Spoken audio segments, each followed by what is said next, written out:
Hello everyone, welcome back to the channel. बच्चे लोग, आपकी काजल मैम स्वागत करती है आप सभी का आपके अपने इस चैनल के ऊपर। बच्चों, आज की इकोनॉमिक्स क्लास के अंदर हम लोग स्टार्ट करने वाले हैं अपनी इंडियन इकोनॉमिक डेवलपमेंट का एक brand new chapter which is known as rural development. बच्चे, ये है chapter number 5 in our book और बहुत ही बढ़िया चैप्टर है, बेसिक चैप्टर है। इवन इसकी बहुत सारी चीजें तो ऐसी हैं जो आप खुद ही अपने आप ही लिख सकते हैं, बट समझना हमारा काम है, हमारी रिस्पॉन्सिबिलिटी है। तो बहुत बढ़िया तरीके से हम इस चैप्टर को स्टार्ट करने वाले हैं आज। तो चलिए फटाफट से अपना रजिस्टर, पेन और बुक ले आइए ताकि आप यहाँ पर लिखे जाने वाले की पॉइंट्स को नोट डाउन कर सकें। चैप्टर नंबर 5 का नाम क्या है? Rural development. आप जब भी किसी भी सब्जेक्ट के अंदर कोई भी आप चैप्टर पढ़ना शुरू करो, सबसे पहले ना आपको टाइटल का मीनिंग पता होना चाहिए, क्योंकि टाइटल का मीनिंग ना आपको उस पूरे चैप्टर की समरी दे देता है एक तरीके से। तो जब मैं कह रही हूँ कि रूरल डेवलपमेंट, तो क्या आप लोगों को ये पता है रूरल क्या होता है? क्या होता है? गांव है ना। हम जब गांव की बात करते हैं, यानी कि हम बात कर रहे हैं अपने विलेजेस की या विलेजर्स की, तो यहाँ पर हम कहते हैं कि हम गांव की बात कर रहे हैं, विलेजेस की बात कर रहे हैं, तब हम रूरल एरियाज की बात करते हैं। और इस चैप्टर में बेसिकली हम उसके डेवलपमेंट के बारे में बात करेंगे कि किस तरीके से रूरल डेवलपमेंट होगा। तो रूरल डेवलपमेंट की जब हम बात करते हैं, तो अभी आपने मुझे बताया कि रूरल डेवलपमेंट का मतलब है कि गांव का विकास करना। बेसिकली क्यों जरूरत है आपको गांव के विकास करने की? वहां पे भी लोग रहते हैं ना भाई। अगर हम शहरों की बात करें तो शहरों में तो हमारे पास हर तरीके की फैसिलिटी है। आज हमारे पास इलेक्ट्रिसिटी फैसिलिटी भी है, यहाँ पे वाटर फैसिलिटी भी बहुत अच्छी है हमारे पास, सैनिटेशन फैसिलिटी, इंटरनेट फैसिलिटी, ठीक है, हॉस्पिटल्स है हमारे पास, बहुत नियर बाय हमारे पास हॉस्पिटल्स भी हैं, हमारे पास स्कूल्स भी हैं नियर बाय। तो यहाँ पर अगर मैं बोलूँ, और इंफ्रास्ट्रक्चर भी अच्छा, रोड्स वगैरह भी यहाँ पे बहुत अच्छी बनी हुई है, यानी कि ट्रांसपोर्ट फैसिलिटी भी बहुत अच्छी है, कम्युनिकेशन फैसिलिटी भी बहुत अच्छी है, ठीक है। लेकिन अगर मैं रूरल एरियाज की बात करूँ ना, तो ऐसा नहीं है कि हमारे गांव डेवलप्ड नहीं है। अब तक वो विलेजेस डेवलप नहीं हुए। पहले के टाइम में और अब के टाइम में तो बहुत बदलाव आ चुका है। पहले हुआ करता था कि कच्ची रोड्स हुआ करती थी, लोगों के पास सैनिटेशन फैसिलिटी नहीं थी, पानी लेने के लिए कुओं के पास जाना पड़ता था, कुएं से पानी लेकर आना पड़ता था। ये चीजें आज के टाइम पे बदल गई हैं, बट मैं ये भी नहीं कहूंगी कि बिल्कुल खत्म हो गई हैं। आज भी बहुत सारे एरियाज ऐसे हैं जहां पर ये प्रॉब्लम अभी भी परसिस्ट करती है, अभी भी एग्जिस्ट करती है ये सारी चीजें। अभी भी वहां पर इलेक्ट्रिसिटी फैसिलिटी इतनी अच्छी नहीं है, दूर दूर तक चलकर जाना पड़ता है अगर किसी स्कूल के अंदर आपको पढ़ने जाना है। अगर कोई आपको इलनेस हो गई है तो हेल्थ फैसिलिटीज भी बहुत नियर बाय अवेलेबल नहीं है। वो झोला छाप डॉक्टर होते हैं, वो थोड़ी बहुत पढ़ाई करके बैठ जाते हैं और वो खांसी बुखार जुकाम की दवाई तो दे ही देते हैं, वैद्य, हाँ कह सकते हो कि इस तरीके से वहां पर काम चल रहा है। तो अब ऐसी हालत क्यों है हमारे रूरल एरियाज की? अगर मैं कहूँ ना, तो शहरों से ज्यादा, अर्बन एरिया से ज्यादा लोग रहते रूरल एरियाज के अंदर है। हमारी पॉपुलेशन का जो मतलब हमारी पॉपुलेशन का एक मेजर पोर्शन में कहूंगी, वो कहाँ रहता है? रूरल एरियाज के अंदर रहता है। लेकिन पता है वहां एक प्रॉब्लम है, लोग सबसे ज्यादा डिपेंडेंट किस चीज के ऊपर है? एग्रीकल्चर के ऊपर। और एक पीस ऑफ लैंड है, उसमें पूरा पूरा परिवार काम कर रहा है, पर क्या डेवलपमेंट हो रहा है? मतलब थर्ड फोर्थ पॉपुलेशन जो है हमारी कंट्री की, वो एग्रीकल्चर में लगी हुई है, बट उस लगने से फायदा क्या हो रहा है तुम्हें? तुम आज भी अगर पॉवर्टी की स्टेट में रह रहे हो तो उससे क्या फायदा है? तो इसीलिए हमें रूरल डेवलपमेंट की जरूरत है। इसीलिए ये एक बहुत बड़ा क्वेश्चन मार्क राइज हुआ कि why rural development is necessary, कि क्यों हमें रूरल डेवलपमेंट करने की जरूरत है। तो अब यहाँ पर जब पूछा जाता है ना लोगों से कि रूरल डेवलपमेंट करने के लिए क्या करना चाहिए, तो सीधे लोग कहते हैं कि एग्रीकल्चर को डेवलप करना चाहिए, क्योंकि लोग उसमें लगे हुए हैं। अरे वो लगे हुए नहीं है, उनकी मजबूरी है, लगना पड़ रहा है उन्हें, क्योंकि उनके पास कोई और रास्ता नहीं है।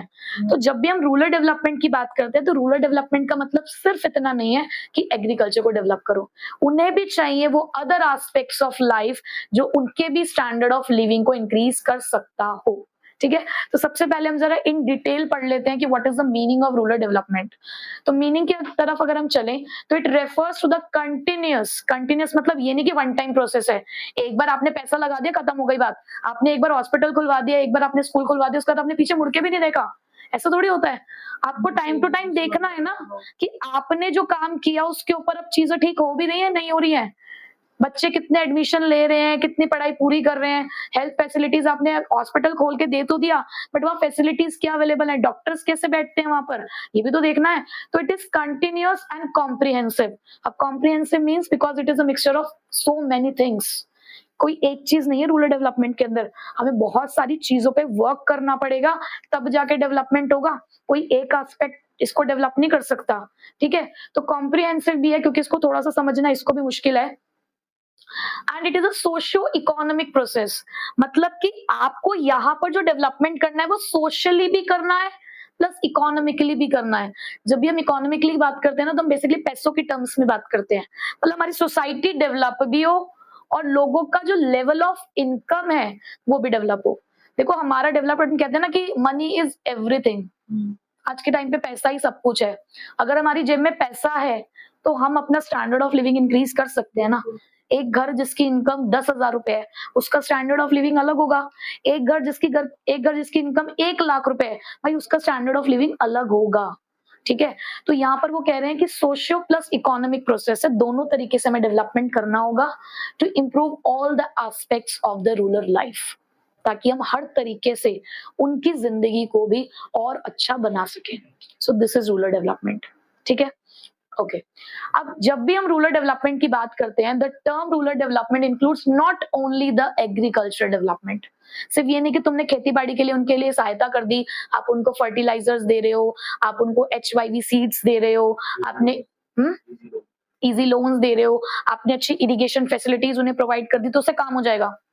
सिर्फ एग्रीकल्चर से तो काम नहीं होगा ना भाई, सिर्फ पेट ही थोड़ी ना भरना है, अपने आप को ओवरऑल डेवलप भी तो करना है, पढ़ाई लिखाई भी तो करनी है, हेल्थ भी तो अच्छी रखनी है अपनी, अपना सामान बना के मार्केट में बेचना भी तो है उनको। एग्रीकल्चर ठीक है तुमने कर लिया, सामान बना लिया, मार्केट तक कैसे पहुंचाओगे जब तुम्हारे पास मीन्स ऑफ ट्रांसपोर्ट नहीं होगा? तो आपके पास कोई मार्केट अवेलेबल नहीं है, वो तो सड़ जाएगा सामान। कितने दिनों तक टमाटर को करके रख लोगे स्टोर? नहीं कर पाओगे ना, तो क्या होगा एंड दी एंड, आप फिर बर्बाद हो जाओगे। इतनी प्रोडक्टिविटी होने के बाद भी आप बर्बाद हो जाओगे। तो इसीलिए आपको सिर्फ एग्रीकल्चर का डेवलपमेंट नहीं करना, all those aspects which improves the quality of life of the people, ठीक। Next, rural people around for 3/4 of the total population. हमारी टोटल पॉपुलेशन का 3/4 पार्ट क्या है? रूरल एरियाज में रहता है, but still lagged behind overall progress of the country. But आज भी प्रोग्रेस की अगर हम बात करें तो प्रोग्रेस में वो पीछे ही है, ठीक है। द प्रोसेस, तो अब इससे हम कंक्लूजन क्या निकाल सकते हैं? That rural development is the process of improving the standard of living.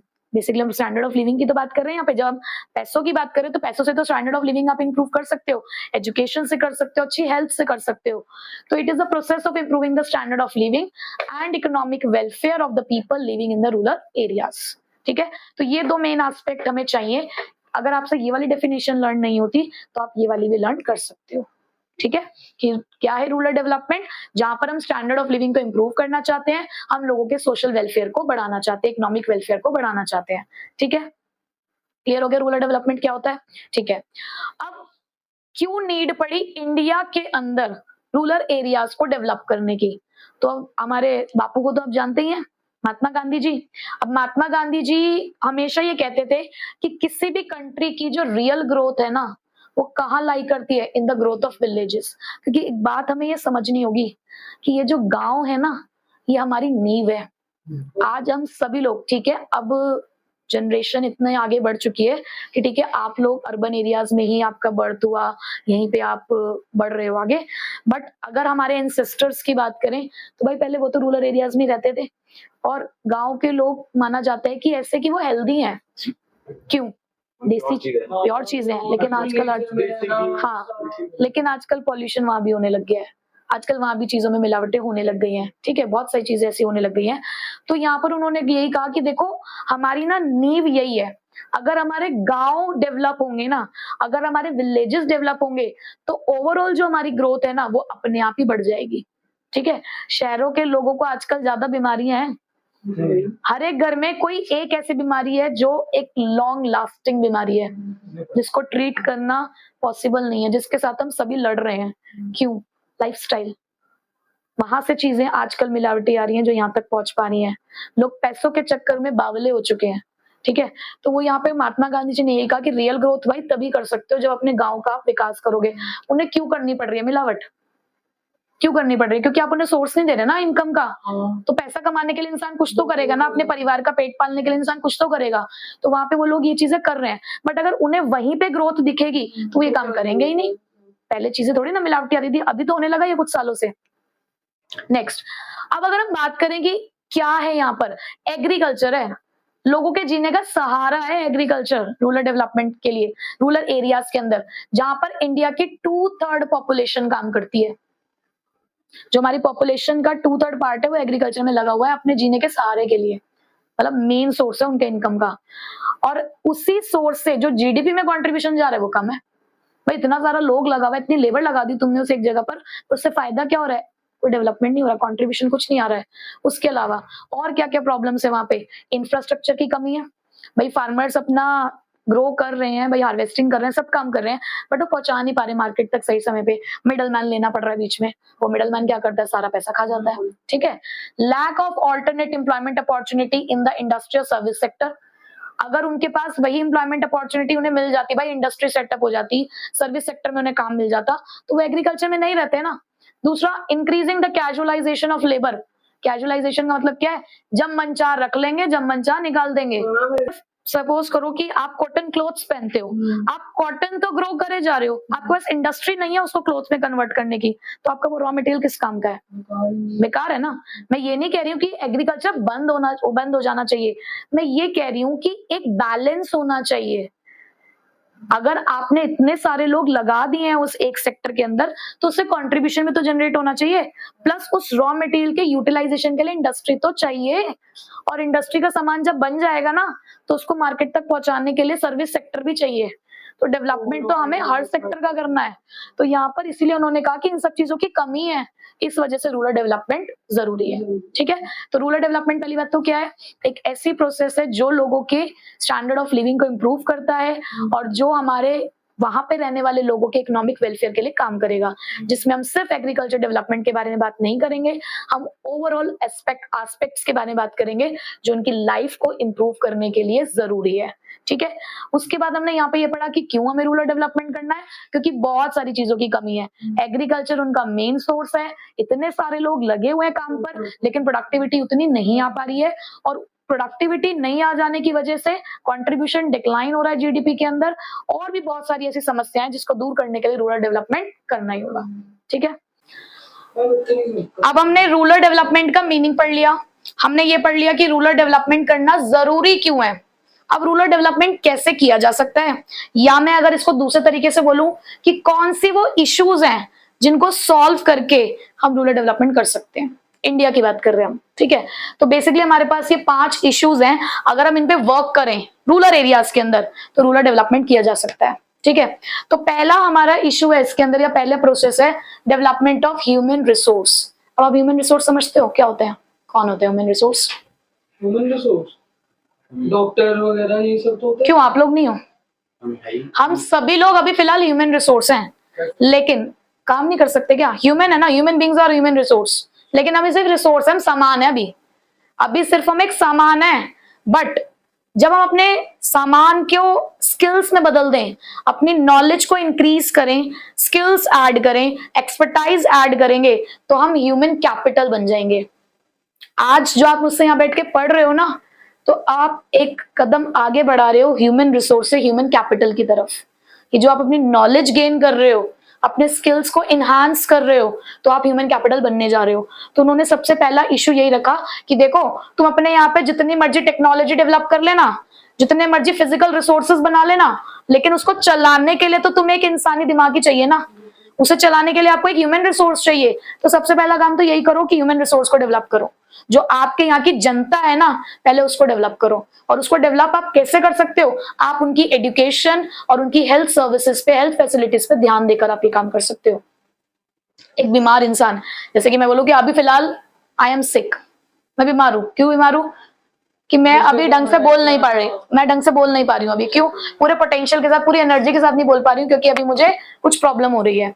तो मैं आप अपनी परफॉर्मेंस दे तो रही हूँ, मैं आपको पढ़ा तो रही हूँ, लेकिन कहीं ना कहीं मैं ये कहूंगी कि शायद 5% से वो परफॉर्मेंस लैक हो रही है। क्यों?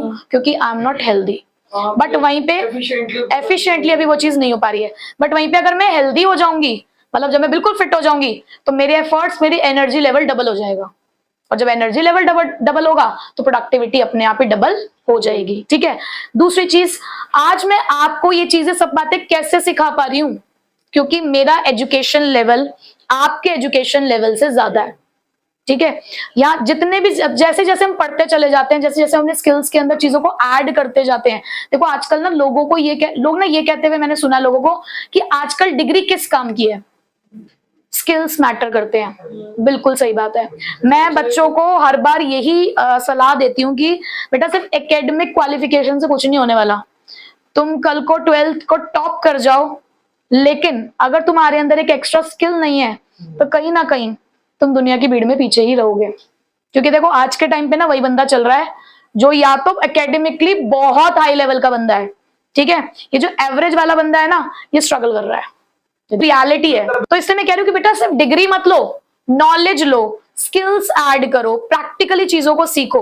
तो यहाँ पर उन्होंने यही बोला कि आप अपने यहाँ पे रहने वाले लोगों का अगर डेवलपमेंट करोगे एजुकेशन और हेल्थ फैसिलिटीज के थ्रू, तो आप इन रूरल एरियाज के अंदर होने वाली प्रॉब्लम को सॉर्ट कर सकते हो।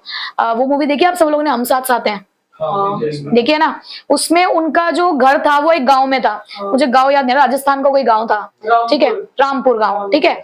अब वहां पर वो बच्चे शहर में पढ़े, शहर में पढ़ने के बाद उन्होंने फैक्ट्री लगाई गांव में, ताकि वहां पर गांव में इलेक्ट्रिसिटी आ सके। तो वो बच्चे पढ़े लिखे तब ये काम हुआ ना, पढ़ते लिखते नहीं तो उनके माइंड में कभी ये चीज आती ही नहीं। ठीक है, तो पढ़ाई लिखाई भाई जरूरी है। ठीक है, उसके बाद डेवलपमेंट ऑफ इंफ्रास्ट्रक्चर। दूसरा काम आपको ये करना है कि आपको अपने यहाँ पे गांव के अंदर इलेक्ट्रिसिटी फैसिलिटी होनी चाहिए, क्योंकि कल को आप फैक्ट्री लगाओगे उसमें पावर की जरूरत पड़ेगी ना, वरना मशीनें कैसे चलेंगी, बिना पावर की मशीनें नहीं चल पाएंगी ना। तो आपको इन चीजों पर भी फोकस करना है कि इंफ्रास्ट्रक्चर। पहले तो मुझे बताओ आप इंफ्रास्ट्रक्चर का मतलब समझते हो क्या होता है? क्या होती है हमारी सपोर्टिंग फैसिलिटीज, आप ये कह सकते हो कि जो भी हम काम करते हैं ना उसके लिए ये हमारी सपोर्टिंग फैसिलिटीज है, और ये सपोर्टिंग फैसिलिटीज हमें चाहिए। हमें इरिगेशन फैसिलिटी भी चाहिए।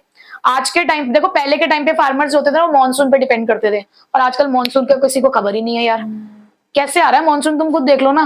तो आप अपने इरिगेशन के लिए क्या मॉनसून पे डिपेंड कर सकते हो? आज के टाइम पे नहीं कर सकते। तो हमें इरिगेशन फैसिलिटी चाहिए कि भाई सीजन आए तो हम फटाफट क्रॉप्स को ग्रो करें, हम कहाँ मानसून का यहाँ पे इंतजार करते रहेंगे।